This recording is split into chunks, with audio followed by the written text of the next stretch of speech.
Voilà, bonjour mesdames et messieurs. Je vais faire une petite vidéo sur les nouvelles règles d'amortissement qui sont en vigueur depuis 2020. Vous savez qu'il y a eu une modification justement liée à l'article 196 paragraphe 2 et qui prévoit que toutes les sociétés, qu'elles soient grandes ou petites, quel que soit leur habillage social, leur identité sociale, doivent amortir leur investissement pro rata temporis. Qu'est-ce que ça veut dire pro rata temporis?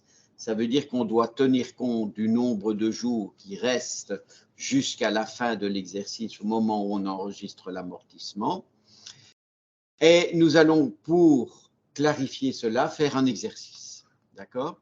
Alors, cet exercice est le suivant. Nous avons acheté le 1er avril 2020 une table. Cette table est d'un montant de 2 000 € plus TVA et est amortissable en 10 ans. Vous avez bien compris que puisqu'on achète cette table le 1er avril, on ne pourra l'amortir la première année que du 1er avril au 31 décembre. Je vais avoir l'occasion de vous le démontrer dans le tableau d'amortissement que je vais faire avec vous.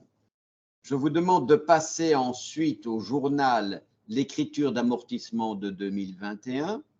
Et enfin, je prévois que le 1er avril 2022, on vende la table 2 100 € plus TVA et je demande l'écriture au journal de cette vente. Alors, commençons, si vous le voulez bien, par le tableau d'amortissement.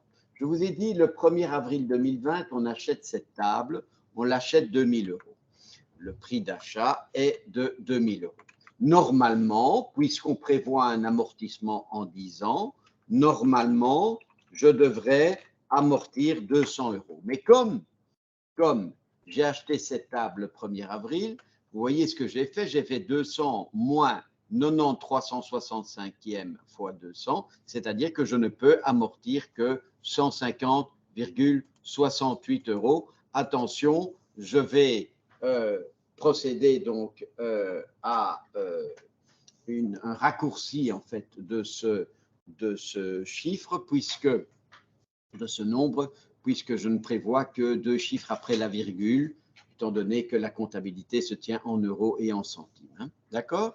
Alors, l'amortissement cumulé, je vais mettre ici, voilà, l'amortissement cumulé, qui est prévu dans le tableau d'amortissement, sera évidemment de 150,68. Et quelle est la valeur résiduelle ou la valeur comptable du bien? Il est évidemment de 2000 moins 150,68, c'est-à-dire 1849,32 la première année. D'accord? Que va-t-il se passer en 2021? Eh bien, en 2021, je vais faire un amortissement tout à fait normal parce qu'il porte sur une année entière, c'est-à-dire 200 € d'amortissement. Et je vais donc avoir comme amortissement cumulé 350,68. Et j'aurai donc en valeur résiduelle 2000 moins 350,68, c'est-à-dire 1649,32. Voilà. Alors, j'ai demandé de faire le tableau d'amortissement des 3 premières années. Donc, je vais le faire, par exemple, sur l'année 2022. Alors, c'est un petit peu particulier parce que moi, j'avais prévu en 2022 de vendre ce bien. C'est-à-dire qu'en fait, comme je vais vendre ce bien en 2022, vous savez que l'année de la vente, je n'ai pas le droit d'amortir.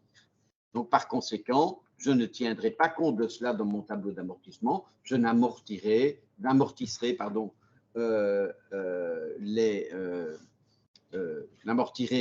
la table en question que les 2 premières années, la troisième année étant l'année de la vente, donc on n'amortit pas.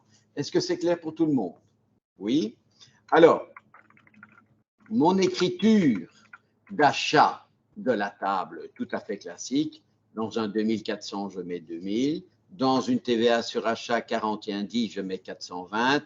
À 440 fournisseurs pour 2420. C'est clair pour tout le monde? Je demandais également de passer l'écriture d'amortissement de 2021.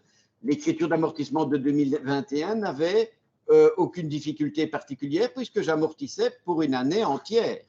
Hein, il ne s'agissait pas de faire un prorata temporis ici, puisque l'année est tout à fait entière, donc 63,02 à 24,09 pour 200. Et enfin, je prévoyais le 1er avril 2022 la vente de la table. Alors, vous savez que l'année de la vente, vous n'avez pas le droit d'amortir. Donc, par conséquent, je ne tiens pas compte d'amortissement pour 2022. Je vais simplement, puisque je vends la table, solder tous les comptes relatifs à cette table. Alors, quand je dis solder tous les comptes relatifs à cette table, c'est qu'il y a deux comptes.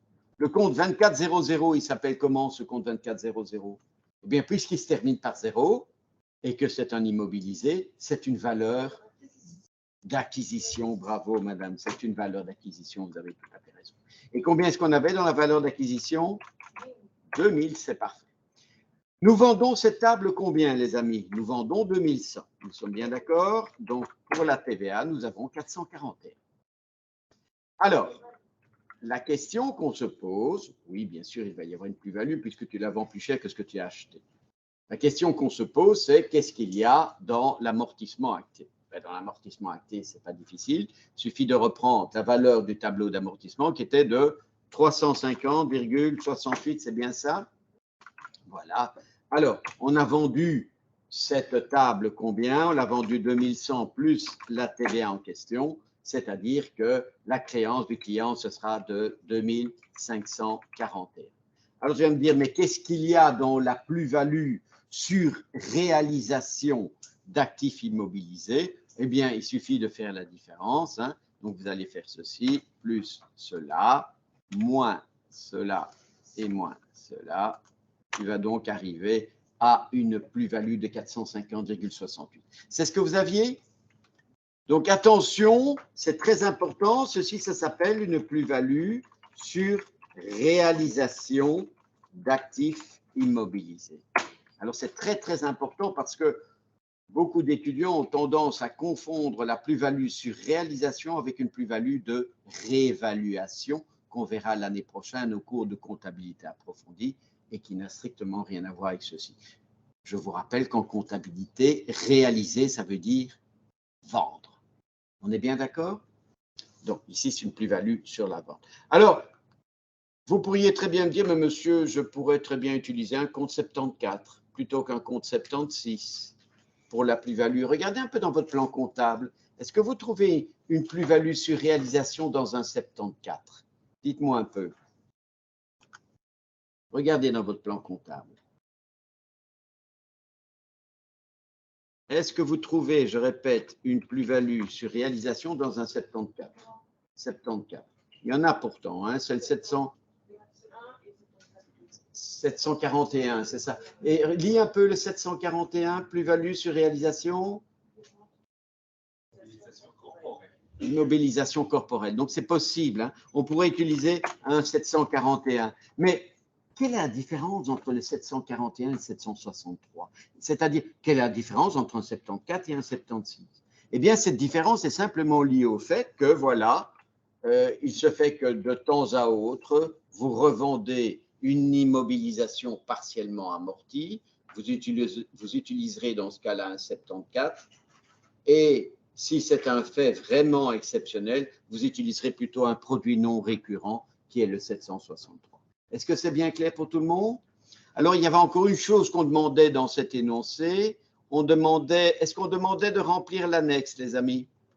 Non? Eh bien, moi, je vais le rajouter dans l'énoncé, alors si vous le permettez, parce que ça permettra de voir plus clairement comment on remplit une annexe d'une immobilisation corporelle. Eh bien, supposons que je demande de remplir l'annexe du 31 décembre 2021. Voilà, l'annexe du 31 décembre 2021. Eh bien, on va le faire ensemble puisque j'ai rempli le tableau d'amortissement de 2021. Ça va être relativement facile. Hein. Alors, voici mon annexe en question. Je ne sais pas si vous la voyez. Vous la voyez? Oui. Je vais m'assurer quand même que le partage d'écran fonctionne bien ici sur ma vidéo là en question, parce que sinon ce serait vraiment dommage. Oui, le partage fonctionne correctement. Donc voilà. Maintenant, je vais pouvoir enfin remplir mon annexe. J'avais acheté combien cette table? Très bien. La question que je vous pose, c'est, on remplit cette annexe quand ça? 31 décembre 2021. On est bien d'accord? Alors, est-ce qu'on l'a acheté cette année-ci, cette table? Non, je vais donc renseigner la valeur d'acquisition lors d'un exercice précédent. Combien? 2000. Je n'oublie pas de mettre également le total valeur d'acquisition au terme de l'exercice 2. On est bien d'accord? Alors, est-ce que j'ai amorti antérieurement cette table? Oui. Pour quel montant? 150,68. Donc, je vais mettre ici, au niveau de l'amortissement lors d'un exercice antérieur, 150,68. C'est bien d'accord? Et combien est-ce que j'ai amorti cette année-ci? 200. Ce qui fait que le total de mon amortissement est de combien? 350,68. Je ne me trompe pas? Très bien. Donc, quelle est la valeur comptable nette au terme de l'exercice? 2000 moins 350,68. C'est facile, hein? Il suffit d'aller voir dans le tableau d'amortissement. C'est 1649,32. 1649,32. C'est bien ça?